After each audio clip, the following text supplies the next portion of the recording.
Hello and welcome to Planet News. Here you will find everything new and exclusive.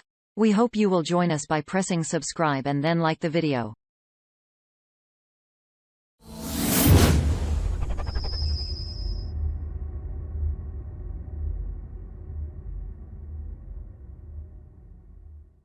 There just isn't enough disinfectant at the White House to wash away what the president did and the lies that were told to try to cover it up.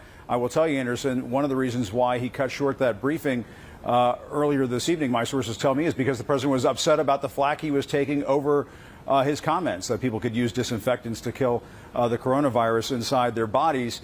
But it goes beyond that, Anderson. We're talking to our sources inside the White House this evening, and they're telling us that there is a discussion going on about paring down these briefings, limiting these briefings, making better use of these briefings is the way one White House official described it, because they feel like the president is getting diminishing returns. But Anderson, I mean, just to go to show you the Soviet-style totalitarian-like lengths they were going to this evening, they were trying to rearrange the seats in the briefing room.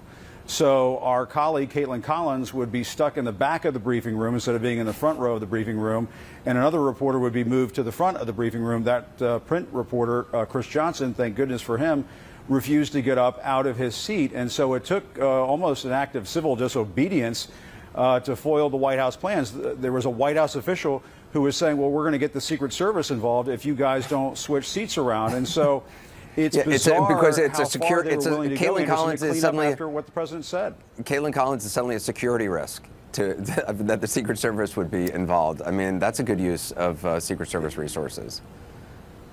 It's remarkable. It's remarkable, Anderson. And, you know, Dr. Fauci, Dr. Birx, they weren't there this evening. And we've been talking to our sources about some of this. But I'll tell you, Anderson, talking to our sources, the scientists who are on the president's coronavirus task force, they are leery of publicly disagreeing with this president to the extent that they're worried about standing behind him and being on camera where their facial expressions can be caught on camera showing, you know, a reaction one way or the other to what the president is saying. And so it's no wonder that inside the White House they're talking about cutting back on these briefings, because they can see with their own eyes what the American people are seeing at home, and that is the president imploding from time to time on national television when he's just lying about things and riffing about things that, in the case of these disinfectants that he's talking about people injecting in their bodies, could be hazardous to people's health.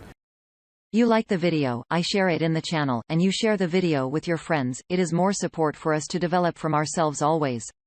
Thank you.